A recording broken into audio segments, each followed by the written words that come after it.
Welcome to EPG Pathshala. I am Shobhik Mukhopadhyay, Associate Professor in the Department of History, University of Calcutta.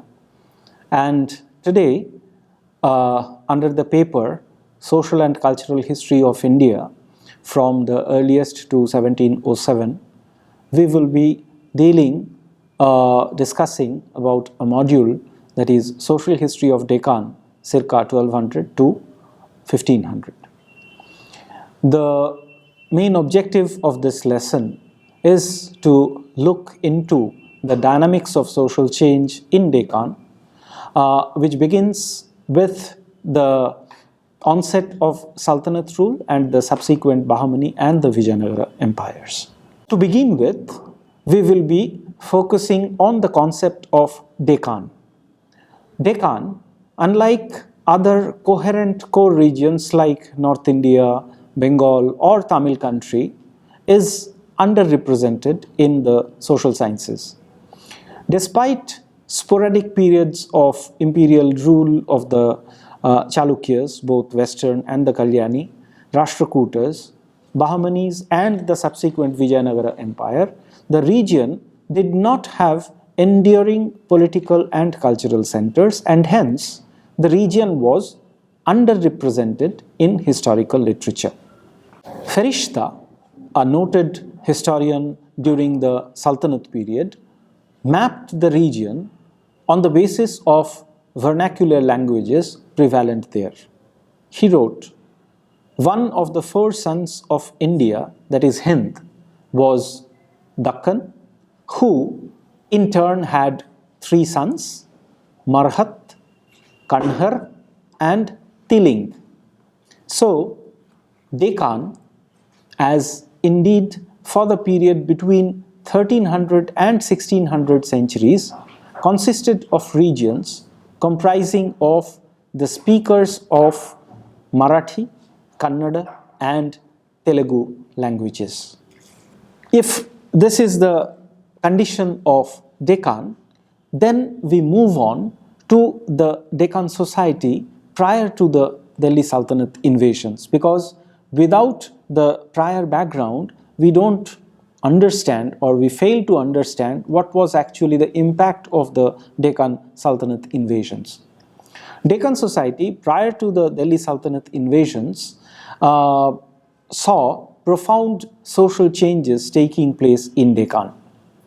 Prior to the entry of Delhi Sultanate army, in the first place, the interior of the plateau was settled by pioneering cultivators who, between 12th and early 14th century, displaced and incorporated the indigenous pastoral groups. Cynthia Talbot, in her relatively recent study on the Andhra region, casts considerable light on how Andhra region emerged as distinct sub-region during the Kakatiya rule. However, comparable research on the two other sub-regions, that is Karnataka and Maharashtra, compared to Cynthia Talbot's study, has yet to be undertaken. This period, prior to the Deccan invasion of the Deccan Sultanate, saw emergence of regional languages. As early as 1053, the term Andhra Bhasha, language of Andhra, was being used to denote Telugu. Similarly, a Marathi religious text in the 13th century also enjoined its followers to stay in Maharashtra and not to go to the neighboring Telugu or Kannada countries. In this manner, one can visualize how linguistic distinction was helping in the growth of sub-regional identity. This period, along with the emergence of regional languages, also saw emergence of a distinct warrior class, a stratum of the warrior-based elite. This process was galvanized by different warrior groups who had formed states in different parts of Deccan, semi-arid interior in the 12th and 13th centuries. These ruling class, they started patronizing vernaculars as opposed to pan-Indian prestigious Sanskrit language. Under the Kakatiyas, the Telugu speakers of the rich and densely settled littoral region between Krishna and Godavari Delta region was politically integrated with the interior of Telangana. Similarly, the Yadavas consolidated their rule over Maharashtra with predominantly Marathi speaking people, while the Hoysalas were doing the same among the Kannada speaking people in Karnataka. These groups, not only there was emergence of a distinct warrior class, but the social process was extended further by utilizing the undulating topography. The Kakatiyas and their subordinates had constructed nearly around 5,000 tanks in the Telangana region, which opened up a relatively unproductive region to both dry and wet cultivation. Thus, newly constructed tanks formed the basis of a new economy. The region, earlier known for its pastoral activity, was thus assimilated when the former herders or shifting cultivators were integrated into a predominantly agrarian society. For the first time, the political centers in these three regions, with Warangal in Telangana, Dwarasamudra in Karnataka, and Devagiri in Maharashtra, were situated in agricultural backwaters, unlike in the olden times when the political capital was situated in the riverine delta region, like Tanjavur in the Kaveri region. This is a sure sign of a dynamic process with the agricultural frontier on the move. Here, the role of the temples are very important. This dynamic was reflected in the different kind of temples being patronized by the Kakatiyas or the Hoysalas. Apart from large and venerable temples dotting the coastal region, those predating the Kakatiya period, now more numerous smaller temples were appearing mainly in Deccan's dry interior, datable only to the Kakatiya period. Similarly, one can talk about the Hoysalas as well. These temples played a crucial role in expanding the agricultural frontier, as their endowments included building and maintenance of tanks. These temples were primarily funded not by the dynastic chiefs, the big dynasties like the Hoysalas, Kakatiyas or the Yadavas, but subordinate chiefs and military leaders who consolidated their control by patronizing these religious institutions. Apart from the expansion of the agricultural frontier, in the social sphere, we find that a kind of egalitarian social ethos prevailed. These frontier regions showed a relatively egalitarian social ethos, particularly in the Kakatiya ruled Andhra. The Kakatiya kings, barring one exception, embraced Sudra status. The warrior groups in Andhra proudly proclaimed their Sudra origin. Particularly during the reign of the last two Kakatiya rulers, Rudramadevi and Prataparudradeva, the entrenched power of the hereditary nobles were challenged by the rising prominence of the officers of humble origin, of the Shudra origin. This was the social condition prevailing in Deccan prior to the invasion led by the Deccan Sultanate army. What happened after the invasion took place?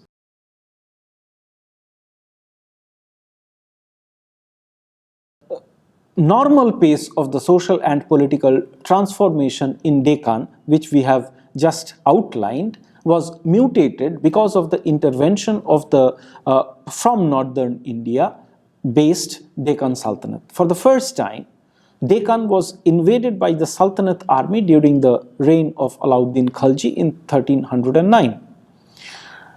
The stable regional kingdoms whose boundaries coincided with the vernacular linguistic regions, like the Kakatiyas, Hoysalas, or the Yadavas, were challenged and finally supplanted by the Delhi Sultanate, which was of trans-regional character, both politically and culturally. The political power in Delhi Sultanate was generated by highly mobile units of mounted archers. Under this condition, the initial impact of Delhi Sultanate was largely destructive on Deccan. However, once the authority of Delhi Sultanate was consolidated, the new rulers moved on to patronize indigenous institutions to stabilize the new order. With the inroads of Delhi Sultanate and the transfer, so-called transfer of capital, which was actually a co-capital in Delhi Sultanate during the time of Muhammad bin Tughlaq, when Daulatabad was adopted as the co-capital, large number of Muslim population, they migrated to Deccan, particularly in the northwestern part of Deccan. During the time of the transfer of capital ordered by Muhammad bin Tughlaq, 1/10 of Delhi population migrated to south. This led into the formation of a true colony in northwestern Deccan. Along with the initial colonists, there arrived Sufi saints, primarily of Chishtiya extraction, but later of other persuasions as well. These Sufi saints provided another new element in the making of a new Deccan society. Delhi Sultanate, after its initial inroads and establishment of its authority and control, withdrew as early as between 1339 and 1347, when two families operating on opposite sides of the Krishna River led movements which ended the rule of the Delhi Sultanate.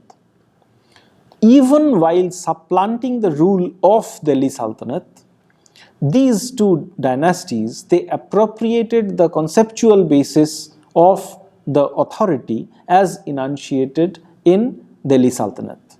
The rulers of both the dynasties, Bahmani and Vijayanagara, they adopted the title Sultan, interestingly. Though the memory of regional kingdoms like the Yadavas and the Hoysalas were alive, but the new states, Bahmani and Vijayanagara, became regional successors of the Sultanate authority. After the removal of Delhi Sultanate, the Deccan, northern Deccan, was ruled by Bahmani Sultanate, and the southern part of Deccan, there emerged the Vijayanagara kingdom. In the Bahmani Sultanate, the region ruled by the Bahmani Sultanate, the society, it evolved in a particular manner. And now we will be talking about the social conditions in the Bahmani Sultanate. Bahmani Sultanate drew its authority, among many other things, from the barakat of the Sufi saints, particularly of the Chishti order. Nizamuddin Aulia's leading disciple, Burhan al-Din Gharib, had joined the throng of the northerners who migrated to Daulatabad. When Burhan died in 1337, the protective presence, that is Barakat, passed on to his own leading disciple, Sheikh Zain al-Din Shirazi.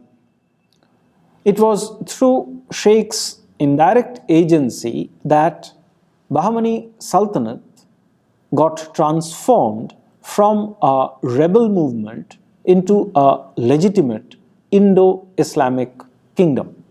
When Taimur Lung attacked Delhi, another venerable Sufi saint, the descendant or the leader of the Chishti order, Saint Gesudaraz, left Delhi and came to Deccan. He came to be one of the most venerated Sufi saint in the region, and shortly after his death in 1422, his gravesite became the most popular Muslim shrine in Deccan then, which is still now. Now, the arrival of the North Indian Sufis in Deccan during the 14th and 15th century wrought deep changes in the region's political and religious fabric. First of all, they provided the moral authority to the successor state. As a result, the Bahmanis, which the earlier Khalji and the Tughlaq invaders lacked legitimacy, they gained legitimacy from allegiance with those Sufi saints. The Sufi saints, by giving them a kind of legitimacy, made the Bahmani rule very in thing in the Deccan society. The presence of the Sufi saints also led into the conversion of many of the local population, and thus the Muslim population, they started increasing in Deccan, particularly in northwestern part of Deccan, and in this manner, politics and society both were influenced by the coming in of the Sufi saints. In the language of classical Islam, the presence and blessings of the great Sufi sheikhs transformed Darul Harb, that is, abode of war or strife, into Darul Islam, abode of peace, thereby bringing in coherence, transplanting legitimate Indo-Muslim rule and civilization from region to region within South Asia. So here we have how the notion that with the coming in of the Sufi saints, this resulted in a change in the religious atmosphere, condition, and the presence of the Islamic institutions, mosques, and the Muslim population, it increased. On the other hand, we find another very important change taking place, at least in the upper echelons of the society. The Bahmani sultans, because of several factors, aggressively attracted Iranian and Persian men of talent in their courts. First of all, the Bahmani kingdom, within 200 years of its rule, they have witnessed somewhere around 14 kings or rulers, and many of them, they were killed or assassinated within a very short time. This was because of intense rivalry, factional fighting within oneself. This is one, and another was the coming and the overbearing presence of Taimur Lung and his making of Samarkand as the not only political but cultural capital of the Muslim West. Emulating Taimur Lung's example became very very attractive to all the Muslim rulers in that period of time. And under the influence of such factors, we find that the Bahmani sultans were aggressively attracting the Iranian and the Persianized men of talent in their courts. This became particularly prominent from the times of Firoz and his brother Ahmad I's reign between 1397 and 1436. These people of Iranian and Persian extraction, speaking Persian language, came to be known in the contemporary sources as Gharbiyan, which means Westerners. And these Persian immigrants were given top positions in the Bahmani political apparatus. People like Mahmud Gawan, who personally came to the port of Dabhol as a merchant. He had an appellation, Malik al-Tujjar. Tujjar means merchant, which clearly shows that he was of a merchant extraction. Basically, he has come for selling good horses to the Bahmani Sultan. He and many people like him rose to the top echelons of the political elite.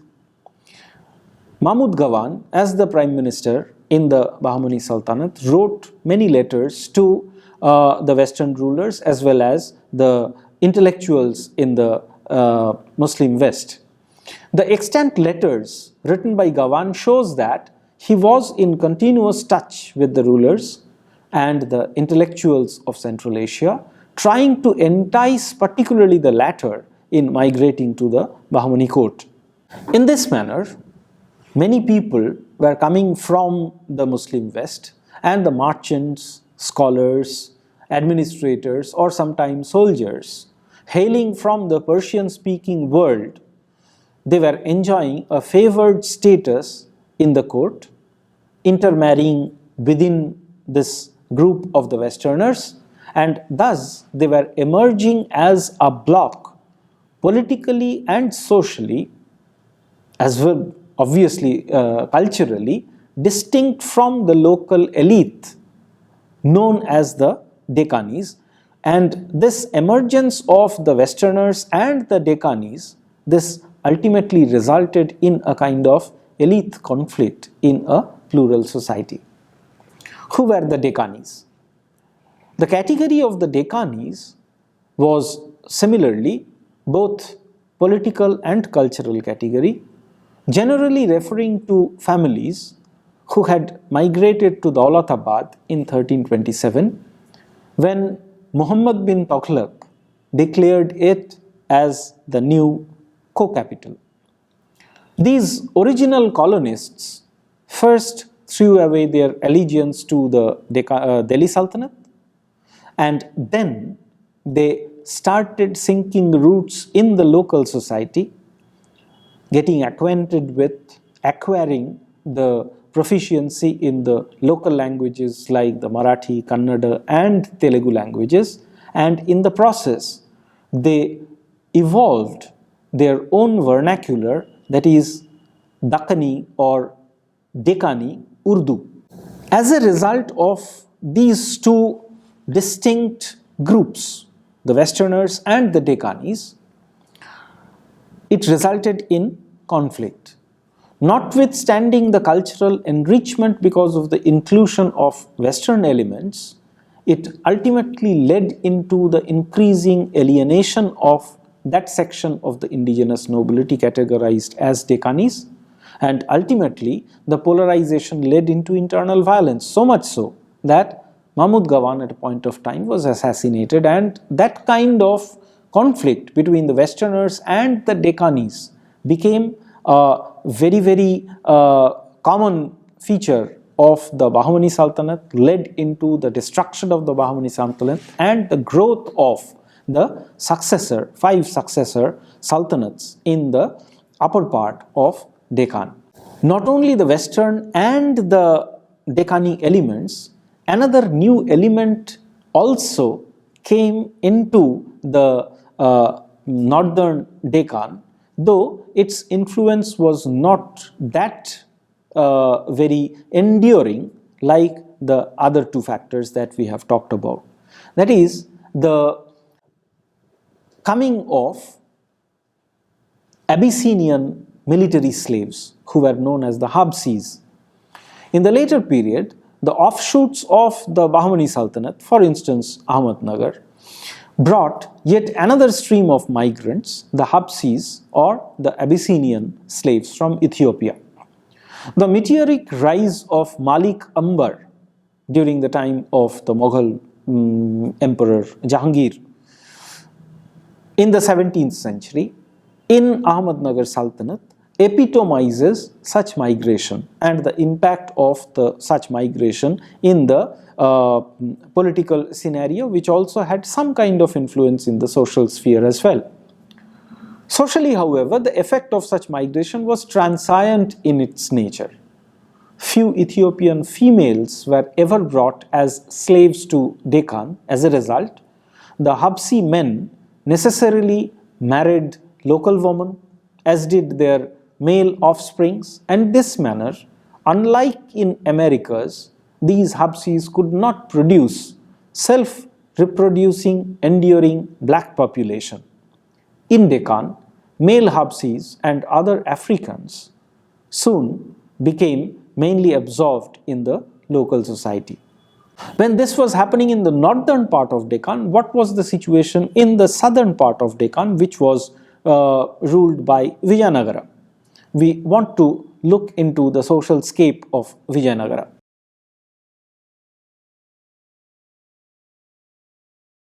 Vijayanagara is represented in historical literature borrowing from Sewell's idea that it was a kind of Hindu bulwark against the Mohammedan conquests. Vijayanagara was the last bastion of Hindu resistance to the Muslim inroads. This is the general perception which prevailed in the earlier historical research. However, we find that Vijayanagara kings were adopting the epithet Hindu Raya Suratrana, that is, the Sultan among the Hindu kings, which itself shows that the Vijayanagara kings, despite their fight with the Bahmani Sultanate, they were adopting a kind of Persianized culture. Not only that, not only the courtly culture, but during the time of Devaraya II, he recruited somewhere around 10,000 Turk cavalry and constructed mosque within Vijayanagara for their service. So, here we find that both in Bahmani and the Vijayanagara Empire, a kind of Persianized culture started prevailing despite the local or their specific kind of religious or social ethos. Generalized, we can say that a kind of Persianized culture, kind of heritage drawn from the Delhi Sultanate prevailed in the Deccan, particularly in the court culture. From the level of the high politics, if we move into the popular level, we find another kind of social change that can be discernible. Here, we will be focusing mainly on the religious developments. After Gyanadev, there was succession of poets in Maharashtra who wrote in praise of Vitthova or Vitthala, whose main shrine stands in Pandharpur, situated in southern Maharashtra. Ever since the time of Namadev, who is thought to have inaugurated the tradition where men and women known as the Varkaris were making pilgrimage to the famous temple of Pandharpur, and along way they were singing fervently the songs of their beloved saint poets. This was the manner in which the Vitthala cult was growing up. The salient feature of this tradition was it was predominantly non-Brahmin, and at times it was anti-Brahmin as well. For instance, the experiences of Chokkamela, the untouchable Mahar, epitomizes such phenomena of anti-Brahminic or non-Brahminic element in the Vitthala cult. Vitthova, along with other deities like Viroba, Maskoba or Khandoba, belonged to a long tradition of pastoral deities, because in western part of Deccan, like eastern part of Deccan, as the pastoral activities was predominant in the earlier period, there were lots of such pastoral deities being worshipped by the local population. Damodar Dharmananda Koshambi was the first historian who drew attention to the fact that was later re-emphasized by another very great scholar, a German, Gunther Dietz Sontheimer. Sontheimer had carefully studied the historical sociology of the Desh country, that is, the uplands in Maharashtra.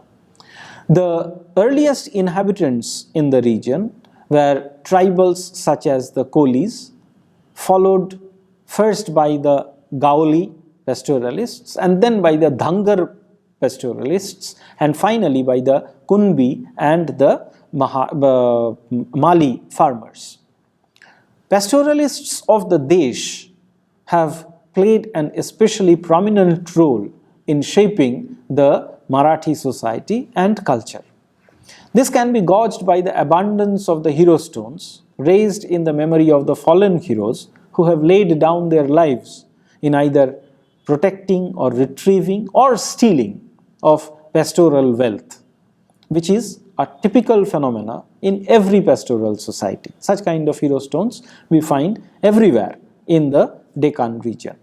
There was a very long time, almost for 1,000 years or even more, in which this Desh was transformed from a predominantly pastoral society into a predominantly agrarian economy, which we have earlier referred to while we were talking about the Kakatiya dynasty and its influence in transforming the pastoral region into agricultural region, which was happening in the Deccan, Western Deccan as well. And this was accompanied by the changing patterns of the religious culture as well. The pastoral deities, originally represented by the unhewn stone, were slowly transformed into iconographic figures having distinct icons. This must possibly had happened from encounters between the pastoral and the agrarian societies. Similar transformation took place in case of Vitova as well. Originally emerging as pastoral deity, it underwent several transmutations, ultimately emerging as the original form of Vishnu. Thus, the colonization of the pastoral pastures by agrarian zones, which we have earlier seen in the context of the Kakatiya kingdom in Andhra, was taking place in Maharashtra along with the growth of Yadava state, having wide-ranging ramifications in the religious as well as the social sphere. Because along with the emergence of these cults, with the growth of songs like Abhang of Namdev or Tukaram, regional languages were also developing. Recently, Sheldon Pollock has raised the broader question of how and why the vernacular languages in India started acquiring literary status between 10th and 6th century, and in this context, he has emphasized on the role of the devotional religion as very important one. Here, in the rise of the Vitova cult, the phenomena can be closely observed and analyzed in the context of Marathi language, which can again be simulated in the case of the Kannada language or in the case of Telugu languages as well. So, the devotional literature churned out from Namadev to Tukaram in the form of Abhang, a kind of devotional song prevalent in Maharashtra region, had tremendous influence on the emergence of Marathi as literary vernacular languages. In this manner, we find that between, say, 1300 and 1500, Deccan, both the Western Deccan and the Eastern Deccan, saw emergence of regional languages first.